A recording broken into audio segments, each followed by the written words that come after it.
Throughout our consultations across the nation, teachers consistently voiced a plea. Please help us, we just want to teach.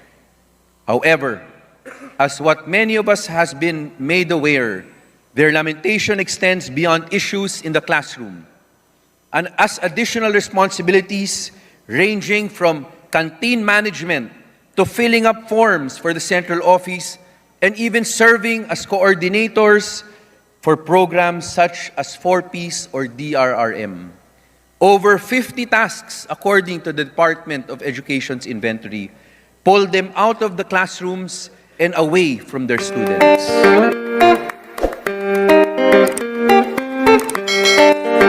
Move that we recognize the gentleman from the Lone District of Pasig City, Representative Roman T. Romulo, be recognized to avail the privilege hour. Chairman Roman Romola, the Lone District Representative of Pasig, is hereby recognized. You have the floor, sir. Thank you, Mr. Speaker, Majority Leader, Speaker Ferdinand Martin G. Romualdez, my distinguished colleagues in the 19th Congress, Co-Chairperson of Edcom 2, Congressman Mark Go, Edcom 2 Commissioners, Congressman Kiko Benitez, Khalid Di Maporo, PJ Garcia, Executive Director Carol Marquis, to the Advisory Council and Secretariat of Edcom 2 present here today, a pleasant afternoon to us all.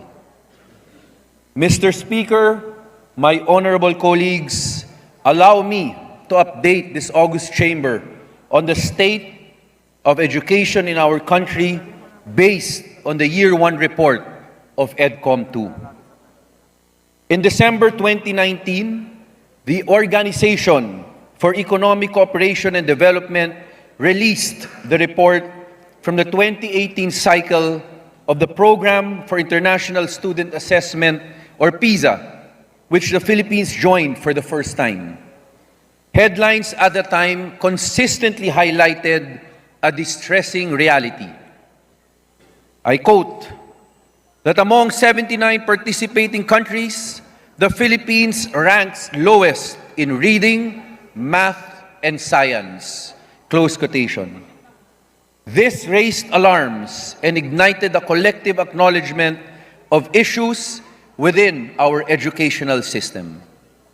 The subsequent response from Congress, which culminated in the passage of Republic Act number 11899, marked the beginning of our collective endeavor to address the prevailing issues within our education system and ensure that our government provides the caliber of education that our children rightfully deserve.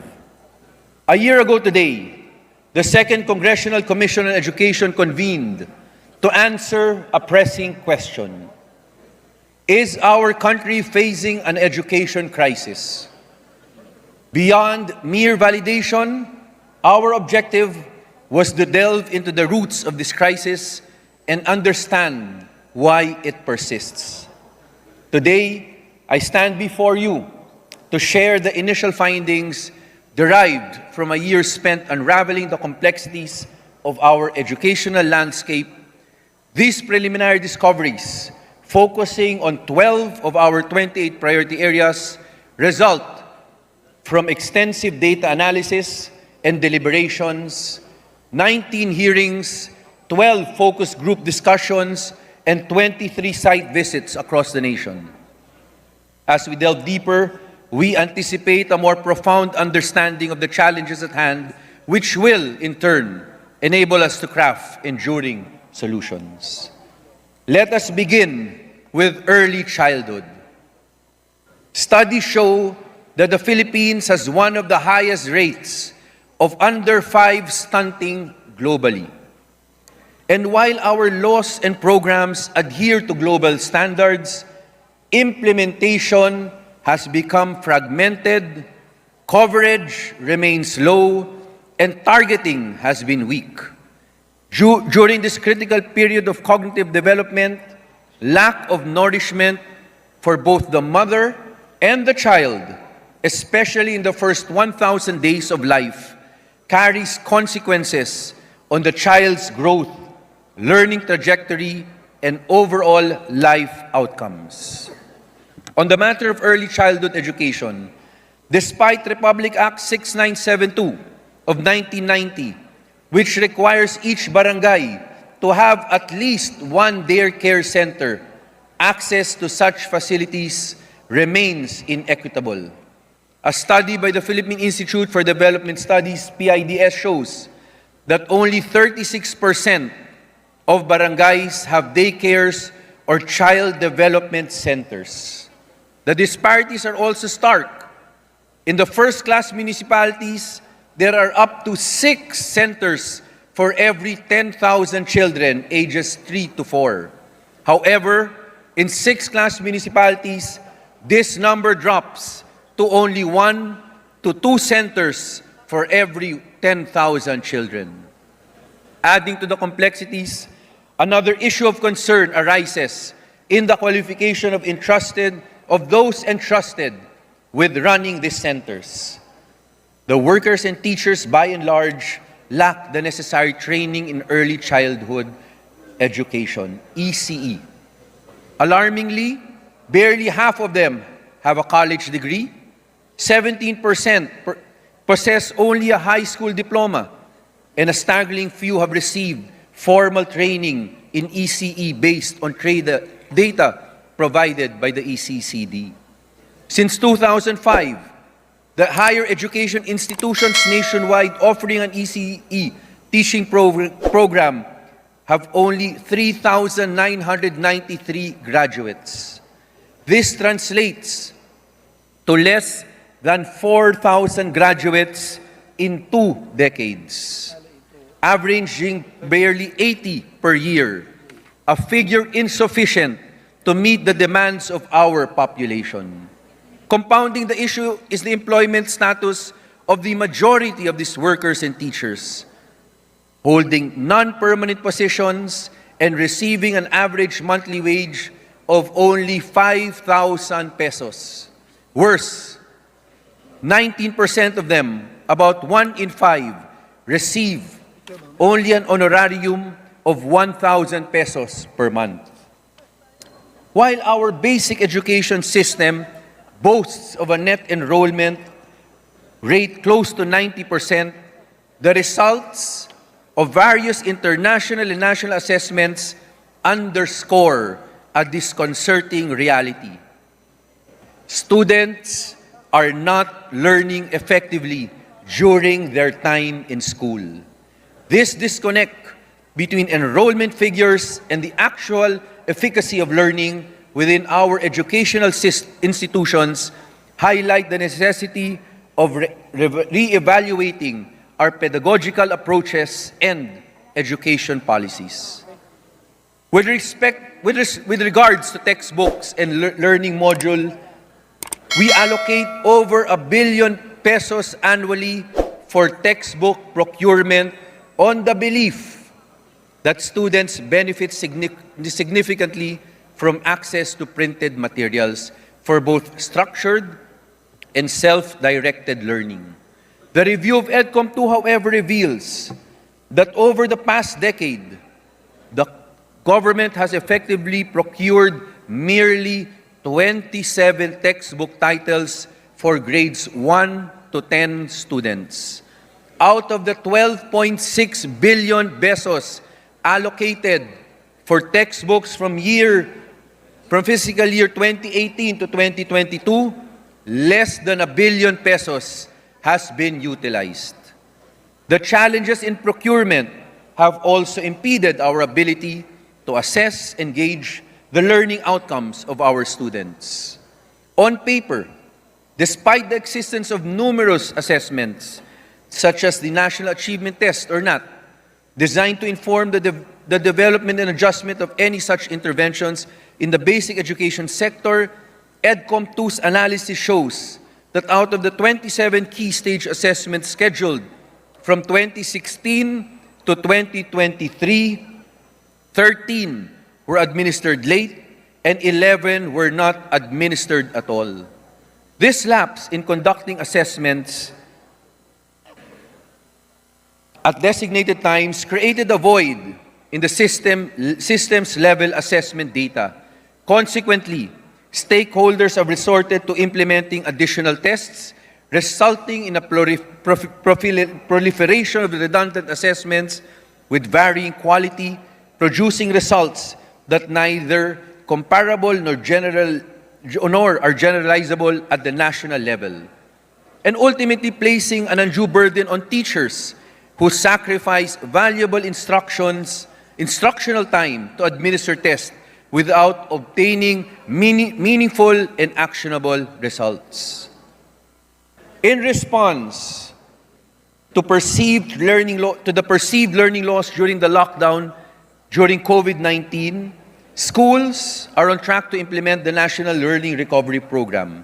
However, as revealed in consultations conducted by Edcom 2, interventions such as the learning camps during the school year breaks may not effectively reach the learners most in need of remediation due to costs associated with attending extra school days in school.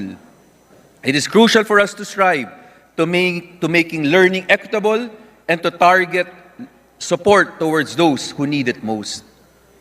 Higher education in our country exhibits a paradox.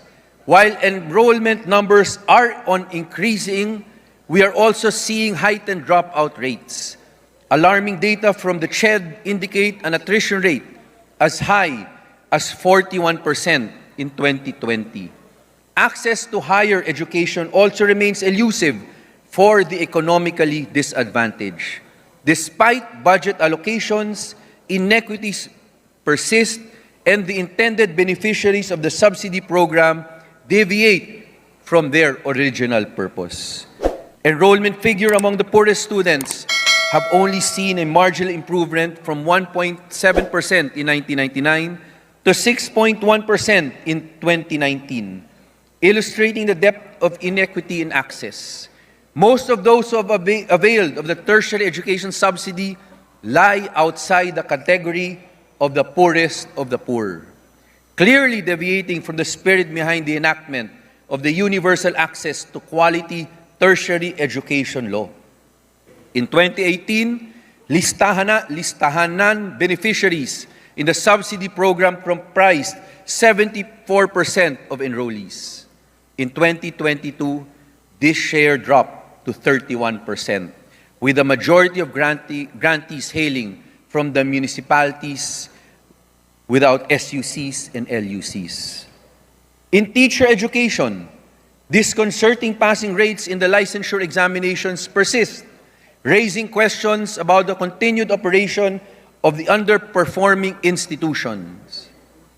From 2009 to 2023, the average passing rate in the licensure examinations for elementary and secondary teachers has been dismal compared to those in other professions, at 33% and 40% respectively.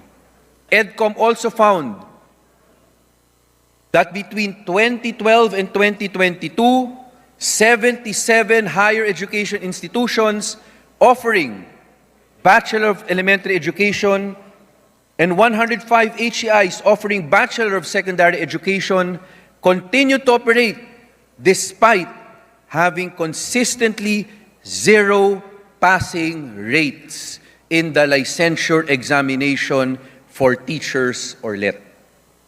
Against this backdrop, the strengthened Teacher Education Council remains unrealized. 2 years after our work in passing this much-needed measure. Throughout our consultations across the nation, teachers consistently voiced a plea. Please help us, we just want to teach. However, as what many of us has been made aware, their lamentation extends beyond issues in the classroom, and as additional responsibilities ranging from canteen management to filling up forms for the central office and even serving as coordinators for programs such as 4Ps or DRRM. Over 50 tasks, according to the Department of Education's inventory, pulled them out of the classrooms and away from their students. While efforts are being made to address this issue, such as hiring of new admin officers, which number at 5,000 per year starting in 2020, the reality is that these officers are often shared by multiple schools, thus making only a limited impact against the long list of ancillary and administrative tasks that we have asked our teachers to take on. Some of these additional responsibilities date back as far as 1925, as reported in the Monroe Survey. To compound teachers' frustrations, career advancement and professional development opportunities also remain limited. Turning our focus to tech-voc education, we saw an increased participation enabled by the rise in TVET institutions and the expanded subsidies and scholarships provided by the government. However, a majority of these enrollees, 3.7 million from 2014 to 2022, participated in community-based training programs. Unfortunately, these programs typically fall outside the purview of training regulations and thus do not lead to assessment and certifications, which are in essence the very proof of their acquired skill. In fact, of TESDA's 2,203 programs, only 315 or less than 15% lead to a national certification. This underscores a critical gap in aligning skills acquisition with required standards, hindering the advancement of our large but mostly uncertified skilled workforce. An additional challenge also lies in the maze of policies governing enterprise-based training.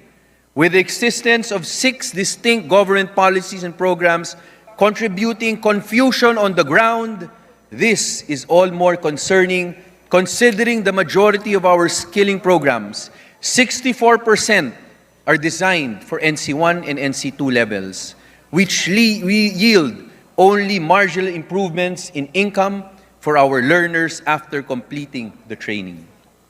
Industry participation remains limited and prohibitive, with numerous stakeholders expressing frustration over the voluminous paperwork, rigid but obsolete requirements, and prolonged processing times associated with TESDA.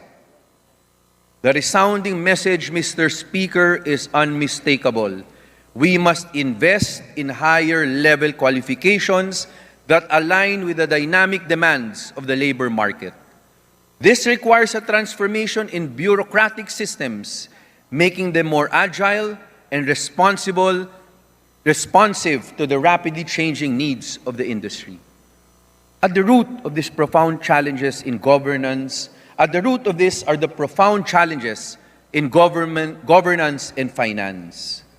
We found that staffing levels in education agencies have not kept pace with their growing responsibilities. For example, in 2013 to 2023, CHED's budget increased by 633%, but the agency staffing complement only marginally rose from 543 to 666 during this period, leaving the agency dependent on 752 contract of service and job order personnel. Similarly, in the case of TESDA, the provincial offices grapple with a meager 7 to 12 personnel responsible for services, including a supervision of 17 to 88 public and private technical vocational institutions. The first Edcom envisioned the establishment of a National Coordinating Council for Education, a high-level coordinating body intended to foster synergy among the Deped, the CHED, the TESDA. Regrettably, this vision did not materialize. Instead, we find ourselves with 68 interagency bodies working on a broad range of concerns, leading to an impracticable situation that results in misalignment at the system, agency, and individual levels. Despite substantial growth in education funding over the past decade, sustaining increased investments, ensuring absorptive capacity, and strategically allocating resources that genuinely support learning remain crucial challenges. This involves not just the quality of funding, but the effectiveness of its utilization. We must also see these issues at the school level, where, as what was discovered during consultations, principals have lamented that their meager school maintenance and operating expenses are easily depleted by electricity bills, in some areas consuming up to 70% of these funds. The challenges faced by our schools compound in misalignment at the system, agency, and individual levels. Despite substantial growth in education funding over the past decade, sustaining increased investments, ensuring absorptive capacity, and strategically allocating resources that genuinely support learning remain crucial challenges. This involves not just the quality of funding, but the effectiveness of its utilization. We must also see these issues at the school level, where, as what was discovered during consultations, principals have lamented that their meager school maintenance and operating expenses are easily depleted by electricity bills, in some areas consuming up to 70% of these funds. The challenges faced by our schools, compounded by the inequities in the Special Education Fund, the median SEF income of municipalities stands at 1.6 million pesos, which is roughly equivalent to 4% of the median SEF income of cities and provinces.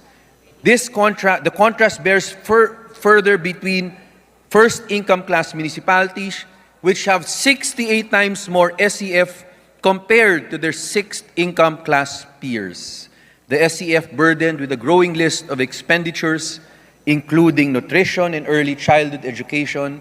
It therefore becomes incumbent upon us to revisit this policy to ensure equitable resourcing so that no child is left behind. Mr. Speaker, dear colleagues, the Commission's findings highlight the prevailing situation of the Philippine education system as it falls short of several standards. For one, a system is defined as a regular, interacting, or interdependent group of items forming a unified whole. By this standard, the education system in the Philippines struggles to meet the criteria of a true system. Moreover, it has fallen short of fulfilling the constitutional mandate of providing a complete, adequate, and integrated system of education. Instead of working as an interconnected system, the various agencies, bureaus, and offices have often devoted their solely on their respective mandates and targets, operating independently of one another. This is evident in the findings uncovered by the Commission in its first year. Ultimately, this fragmentation has led to the miseducation or poorly delivered education of Filipino learners, bringing about a profound education crisis, as has been laid bare by both national and international assessments, issues that the Commission is committed to squarely addressing. The headlines we've shared offer a glimpse into the comprehensive findings within the 400-plus pages of Edcom 2's inaugural year report. Within those pages lies a thorough and measured examination of the challenges permeating our schools, from their context and roots to the potential pathways forward. While these ways forward seem difficult to parse from the sheer volume of findings, and the task at hand may appear daunting, the imperative, however, is clear.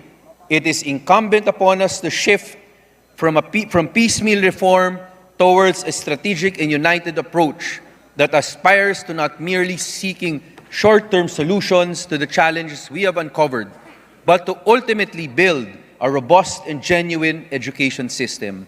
Such a shift requires moving away from a mindset that is narrowly focused on our own individual targets to one that recognizes the interdependence of our work, from plans that are perfect on paper to those that are doable in practice. The foundational step towards solutions involves a meticulous examination of the problem and determining the precise obstacles that impede genuine reform, a task that the Commission diligently pursued in our Year 1 report. This is the role of Edcom through translating this clarity into actionable points so that together we can work towards a nation where every learner has access to quality education. As we embark on the remaining 2 years of Edcom 2, our resolve is even stronger. This year, we will examine the remaining 16 priorities, addressing concerns from early childhood to higher education, including issues such as shortage in classrooms, bullying, and research productivity. Nevertheless, we are mindful that our ultimate goal extends beyond resolving issues that are symptoms of underlying problems. It is about the need to build and future-proof our system of education, one that is not only responsive to the needs of the present day, but also capable of evolving to meet the needs of the future. We carry forward the momentum gained in our first year, a momentum fueled not just by the tireless work of our advisory council and standing committee members and our colleagues in Congress, but also by the unwavering solidarity and sense of duty of individuals profoundly passionate about Philippine education. This collective commitment encompasses teachers, parents, our partners in Deped, Ched, and TESDA, as well as advocates and stakeholders at every level who remain steadfast in their dedication to do their part for the betterment of our country and our learners. Congratulations to Edcom 2 and to each and every individual who has contributed to the progress that we have achieved at this point. However, our work is far from over. Let us leverage this momentum and continue to move forward together in the remaining 2 years of Edcom 2 for a brighter future for Philippine education and the Filipino people. Consistent and in accordance with RA number 11899, Edcom 2 will be submitting to this August chamber, to the Speaker of the House, its Year 1 report on those levels, on those skills, on those spheres that the Edcom 2 have already that I have disclosed in this report and that we have heard upon. I urge all the members of this August chamber to read the 400-page report. This 400-page report is a roadmap already for those basic foundational things that we must do. Again, this is the Year 1 report. There is still 2 years to go for Edcom 2, but just in Year 1, we have seen that there are many foundational problems that we must already address. So with the cooperation and with the patience of all the members, hopefully together, united, we push for these reforms, for a better future, for a better Philippines, for a future of our Filipino learners. Maraming salamat, Speaker. Maraming salamat, distinguished colleagues. Majority Leader.